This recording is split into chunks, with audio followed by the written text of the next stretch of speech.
հա, Վենսը գալիս է Հայաստան եւ Ադրբեջան։ Ինչ կարևորություն ունի այս այդ։ Առհասարակ կարևոր, ընդհանրապես տնտեսական քաղաքական ճարտարապետության օրակարգը, որը սահմանված է Հարավային Կովկասում, այդ առաքելությամբ է գալիս, բավականին ընդգրկուն ծրագրերով։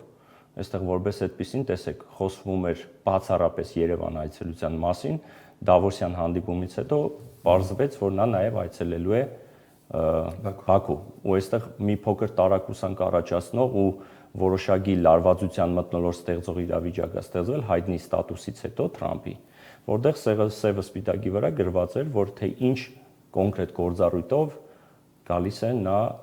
տարածաշրջան։ Եվ եթե այստեղ ճագերտները բացում ենք, մինիմում մտահոգիչ իրավիճակներ ենք առաջ գալիս։ Կոնկրետ ի՞նչն է դա։ Թե տեսեք, հայկական կողմը ստացվում է ոչ սիմետրիկ էլի առաջարկներ են լինելու երկու կողմերին, տվյալ դեպքում այն ինչը որ պաշտոնապես է հայտարարվել, դա եմ ասում։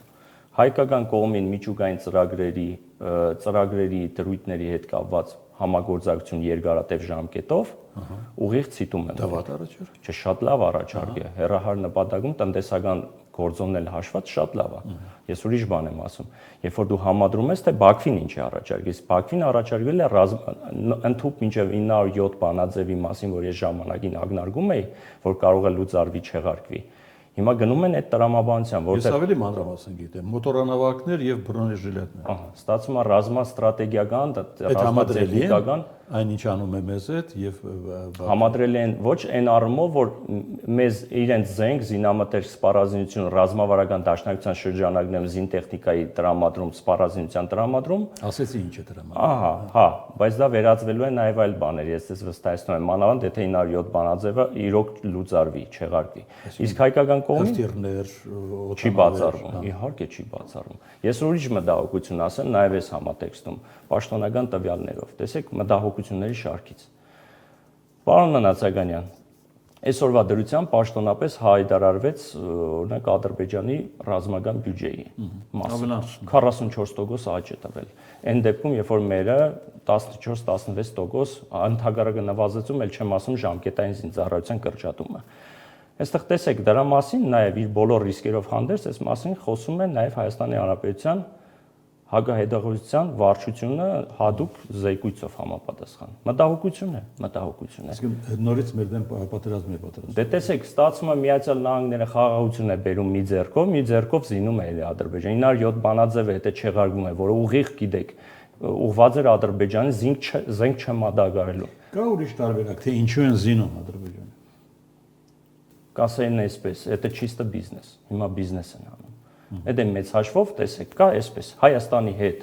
ինտենսիվ գնում է հայ-ամերիկյան օրակարգով հարաբերությունները զարգացման մի նոր փուլ է, անխոստ, որի հետ ռազմաքաղաքական, ռազմավարական հազար ու մի տեսակի պայմանավորվածություններ են ձեռք բերում, որը շատ գրավիչ առաջարկներ է եւ համագործակցության եզրերը բացում։ Ադրբեջանի հետ նոր մակարդակի ռազմավարության մասին են խոսում։ Հիմա ուր կտանի այդ ռազմավարությունը։ Մենք հասկանում ենք, չէ՞, որ մինիմում զինվելով, եթե նույնիսկ հաջորդ տարի պատերազմել չլինի, միայն այն, որ ռազմական բյուջեն ավելացնում են, սպառազինություն են ստանում հեգեմոն գերտերությունից, դա մտահոգիչ է, մինիմում մտահոգիչ է։ Ադրբեջանցի քաղաքագետը ասում է, Դավիթ, Ալիևը խաղաղության պայմանագիր չի ստորագրում երկու պատճառով։ Ընտրություններ Հայաստանում, երկրորդ պատճառ ռուսական գործոնն է, ավելի հետաքրքիր տարբերակ է առաջարկում։ Դե ես այդտեղ կարող եմ մի 10 այլ խելամիտ տարբերակներ նաև ասեմ ադրբեջանցիների համար, թե ինչի Ալիևը չի կնքում։ Այդ ընդամենը երկուսն է թվարկում։ Պատճառները շատ են։ Իսկ ով է ասել, որ մենակ այդ պատճառներն են։ Իհարկե երկրորդը մի քիչ բան այսպես իրարամերժ ու զավեշտ առաջացնող է, բայց մենք ավելի կարևոր թվարկումներ ադրբեջանական իրականում կոնֆլիկտ չկա։ Ես չեմ տեսնում այնտեղ կոնֆլիկտ։ Որքան է այդպես ներկայացվում է կամ ճգնաժամ է, այդպիսի բան չկա։ Դա կառավարելի ճգնաժամ է, միշտ ասել եմ, կառավարելի է։ Այստեղ բալանսը պահպանվում է։ Ու տեսեք, այդ որ դուք ասում եք, այդտեղ ջրային ռեսուրսների հետ կապված Ալիևը պահանջներ ունի համատեղ, չէ, Հայաստանից, որ ասում եք, ինչ ցիտում եք քաղաքագետի, ադրբեջանցիների վերադարձի մասին պայման կա, սահմանադրության փոփոխության, դելիմիտացիոն դեմարկացիոն աշխատանքները իր քմահաճույքով ցանկացած քարտեզների հանգամանքը կա, այնտեղ շատ հանգամանքներ կա։ Ու քանի հնարավոր է ճնշման միջոցով միակողմանի զիջումներ տանել, նա դա օգտագործելու է։ Նույն տրամաբանությամբ այն նույնիսկ ոչ բարձրաստիճան ռազմական ղեկավարությանը ոչ չի տալիս Հայաստանին հետ, այն մարդիկ, որոնք որ ուղագի հիմա Բաքվի բանդերում են, այդ տղաներին է վերադարձի համար։ Ամեն ինչը իր գինն ունի։ Ժամանակին Էրմինե Էրդողանն է շատ լավ ասել. առևտրի առարկա սարքելով այդ մարդկանց տվեք ինչ որ բանի դիմաց։ Հիմա ըստ հերթականության արվում է։ Միջև ընտրություններ այդ հանգրվանը կլինի այսպես միջին տադանվող։ Հա։ Այո։ Իհարկե Ալիևը հիմա ստանձնել է մի հատ հետարքիր պոզիցիա հետևյալ կերպ։ Տպավորություն է ստեղծում, որ մարդասիրական վերաբերմունք է դրսում։ Մենք փակել ենք պատերազմի էջը, մենք սովորում ենք, թե ինչ է նշանակում խաղաղ ապրել։ Սա ասում է Ալիևը։ Ալիևը նաև ասում է ՄԳԻՄՈ սովորելու տարիներին ինձ ասում էին, որ տարածքային ամբողջականությունը այդքան կարևոր չի, ինչքան հաջորդ ՄԱԿ-ի կանոնադրությամբ այն ինչը որ հայերիս էր բնորոշ, չէ՞, երբ որ Արցախը արդեն գրավեց տարածքային ամբողջականությունը, ազգերի ինքնորոշման իրավունքի մասին էր ակնարկում, կամ ասում է ուժն է հիմա գերիշխում։ Հիմա այդ նույն մարդուն է Զայեդի մրցանակաբաշխություն են տալիս, ընդ որում Հայաստանի ղեկավարի հետ։ Տարօրինակ չի, տարօրինակ է։ Մի թևից էլ վտանգավոր քամիներ են փչում։ Դա Իրանն է, Իրանի շուրջ օղակը սեղմվում է։ Ամերիկյան ռազմանավերը արդեն Հնդկական օվկիանոսում են։ Չինաստանը Իրանին ռազմական օգնություն է ուղարկում, տանում է բախման, այսինքն մենք պետք է մեզ պատկերացնենք այստեղ։ Գիտեք, այդ բախումը հավանական բոլոր սցենարներով կարող էր լինել մոտ մի 10-15 օր առաջ, հայտնի դեպքերից։ Բայց Ամերիկան, այսպես ասած, չսրեց իրավիճակը, մինչև վերջ չսրեց։ Իհարկե, վերջում էլի դափնիները գնաց նրան, որ 70-80 հազար իրանցիների քաջ ժողովրդին նա փրկեց կոտորածից։ Այստեղ տեսեք, գիտեք, ագամա հիշեցի Հենրի Կիսինջերին, ով հոյակապ մասնագետ էր ու Իրանի մասով Միացյալ Նահանգներին ասում էր հաջորդ իշխանությունների մի հորդորը։ Իրանին ժողովրդական լեզվով ասած մատերի արանքով մի նայեք։ Երբեք չհամեմատեք մյուս մուսուլման հարևան երկրների հետ։ Մի համեմատեք ու մի փորձեք արճակատվել։ Այո, ես կարծում եմ, որ իրենց արտաքին քաղաքական դոկտրինը որքան էլ Թրամփի պես օդիոս կերպար է հիմա ղեկավարում, չնայած կանխատեսելի անկանխատեսելին է դառը ինքը, բայց ես կարծում եմ, որ Իրանի հարցում իրենք շատ լուրջ վերապահումներ ունեն։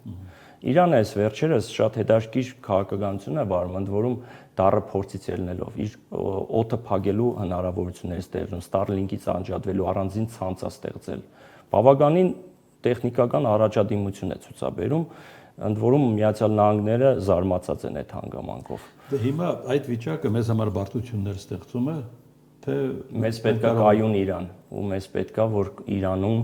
ներքին խժդժությունները չհասնեն այն բանի, որ ընդհուպ մինչև իշխանափոխություն լինի, որքան էլ որ օրինակ իմ պատկերացմամբ այդ իշխանությունները մեր համար լիարժեք իդեալական չեն, եւ որպես եղբայրական դաշնակից հարևան երկրների համար, բայց այդուհանդերձ մեզ պետք է կայուն Իրան։ Բաքվի համար միևնույնն է, ինչպես Իրան։ Բաքվի համար ես ուղիղ կարող եմ գնահատական տալ, որքան էլ իրենք ցուցադրեն, որ եղբայրական երկրներ են, կրոնական նաև տեսանկյունից եւ այլն, բայց օր առաջ դուք տեսեք իշխանամերձ մամուլը ինչպես էր արձագանքում այն ինչ որ տեղեր ունենում Իրանում։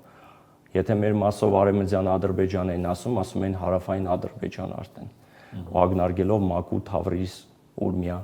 այսինքն իրենց օր առաջ նայում են մասնատված Իրան լինի, որտեղով որ նաև ըստ իրենց պատկերացումների իրենց առավելապաշտական ծրագրերը պետք է իրականանան։ Գիտեք չէ, Իսրայելի արտգործնախարարն է այսօր Բաքվում։ Այո։ Հա։ Եվ շնորհավորել է Ալիևին հայ-ադրբեջանական խաղաղության օրակարգը։ Շնորհավոր են, ինչի՞ չէ։ Հա, բայց ոչ շարքային շնորհավորանք է, չէ՞։ Չէ, դե զարմանալի էր համենայն դեպս, հա, բայց սպասեք, գիտեք, դիվանագիտության մեջ չի կարելի այդպես, ես չեմ պատկերացնում, որ նման կատեգորիայի մարդիկ էմոցիաներով շարժվեն կամ իրենք թեկուզ ձևական պահը պահում են։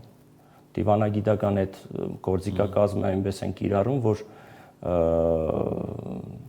շատ տակտիկորեն են կիրառում։ Ադրբեջանին Իրանի դեմ օգտագործելով հավաքականություն։ Այո։ Ես ելի եմ ասում, այդուհանդերձ մնում եմ այն կարծիքն ու պնդում եմ այն կարծիքը, որ Ադրբեջանը կգա մի ժամանակ, եւ եթե ոչ հիմա այլ պլացդարմա, որ Իրանի դեմ ուղղված, Իսրայելի համար նախատեսված, եւ ոչ միայն Իսրայելի։ Ուրիշ բան, որ պատե առիթ լինի դրա համար։